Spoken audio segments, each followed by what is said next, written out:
సర్వేపల్లి నియోజకవర్గంలోని తోటపల్లి గూడూరు మండలం గమ్మలపాలెంకు చెందిన రైతులు శనివారం స్థానిక పోలీస్ స్టేషన్ వద్ద విలేకరుల సమావేశం నిర్వహించారు. కోవెలపాలెంకు చెందిన దళారి ధాన్యం కొనుగోలు చేసి సుమారుగా 1,70,00,000 చెల్లించకుండా రైతుల్ని ఇబ్బందులకు గురిచేసినట్టు తెలిపారు.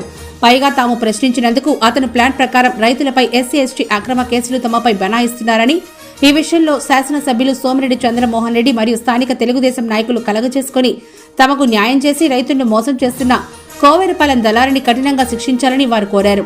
ఈ కార్యక్రమంలో మన్నెం కేశవులు, కావలి సురేష్, కుమారి శ్రీనివాసులు, మన్నెం రాజయ్య, జనార్దన్, ఏపూరు రామయ్య, ఆవుల రమణయ్య తదితరులు ఈ మీడియా సమావేశంలో పాల్గొన్నారు. వాళ్ళకి నమస్కారం. మా తోటపల్లి గూడూరు గమలపాలెం గ్రామస్తులు మేము బిట్1 గమలపాలెం నుంచి ఉన్నాము.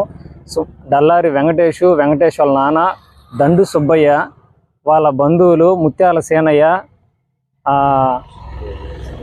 ముత్యాల చిట్టిబాబు, ముత్యాల నాని, వీళ్ళందరూ 5 మంది కలిసి మా రైతుల్ని, తోటపల్లి గూడూరు రైతుల్ని నిండా ముంచేశారు. సంవత్సరం క్రితం 1.5 కోటి రూపాయల దాకా ఒడ్లు కొలుచుకొని మమ్మల్ని నానా ఇబ్బందులు పెట్టి మా ఇళ్లపైన దాడి చేసి నానా ఎస్టీ కేసులు పెట్టి మా పెద్దాయన సోమిరెడ్డి గారు చెప్పారు 2 ఎకరాల పొలం ఉంటే వెంకటేష్ మీద ఆ పొలం చేసుకున్న దగ్గరికి వెళ్తే ఎస్సీ వాళ్ళని రెచ్చగొట్టి మా మీద ఎక్కదోలి ఎస్సీ కేసులను బరాయించి మమ్మల్ని నానా ఇబ్బందులు పెడుతున్నారన్న.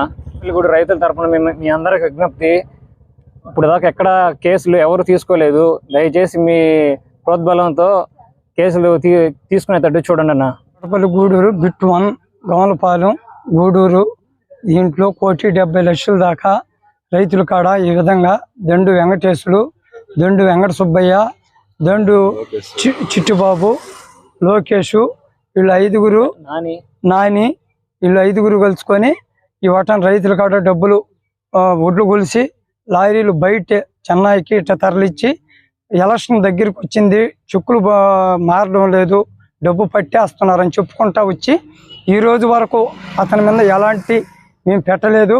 రైతులకే నీకు ఇబ్బంది కాకుండా కొద్దిగా అమౌంట్లు కట్టుకుంటారమ్మని చెప్పి సిఏ గారు చెప్పారు, పోలీస్ స్టేషన్ ఎస్ఐ గారు చెప్పారు. అందరి సమక్షంలో జరిగింది ఇది. ఈ రోజుకి ఎలాంటిది రూపాయి కట్టలేదు. మమ్మల్ని ఏంటంటే ఈ విధంగా 2 ఎకరాల పొలం ఉంటే అక్కడికి చేసుకోమని చెప్పి ఆ ఊరి పెద్ద మనుషుల చేత సేనయ్య గారు వాళ్ళ 5 పెద్ద మనుషులు ఆ ఊళ్ళో మధ్యస్థం చేసుకొని మాకు అప్పచెప్పారు.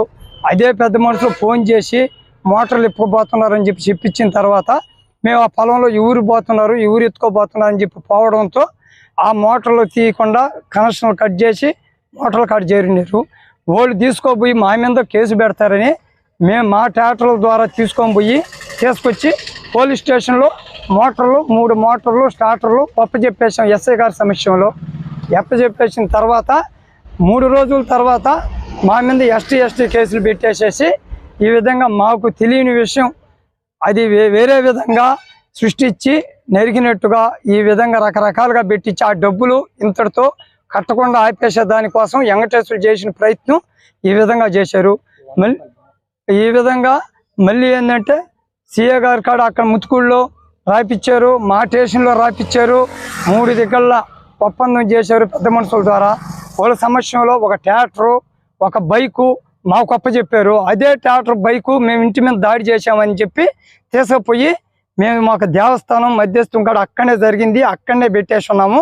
ఈ రోజు వరకు, ఆ రోజు నుంచి ఈ రోజు వరకు మళ్ళీ కోర్టులో మా మీద ఈ విధంగా బండి తీసుకుపోయారు, ట్రాక్టర్ తీసుకుపోయారు, మా ఇంటి మీద రాళ్ళు వేశారు, అన్ని రకరకాలుగా పెట్టుకుంటా పోతా ఉన్నాడు. మేము కూలి చేసుకొని బతికే జీవనం. చింతరెడ్డిపాలెం ఆగుతోట ఎకరా, అరెకరా, 3/4 ఎకరా కొనుక్కున్న రైతులు ఏడ లీజుకి ఇచ్చి వాళ్ళకి కట్టలేని పరిస్థితుల్లో వాళ్ళు ఇళ్ళకి వచ్చి ముందుల అంగళ్ళోళ్ళు వాళ్ళ బాధలో మేము భరించుకోలేక రకరకాలుగా మమ్మల్ని ఇబ్బంది పెడతా ఉన్నారు. జరిగింది ఈ విధంగా పంపించి వేరే విధంగా గ్రామాలలోకి పంపిస్తున్నాడు. ఈ విధంగా మాకు ఎలాంటిది జరగడం లేదు. వాళ్ళు మాత్రం మా మీద పెట్టుకుంటా పోతానే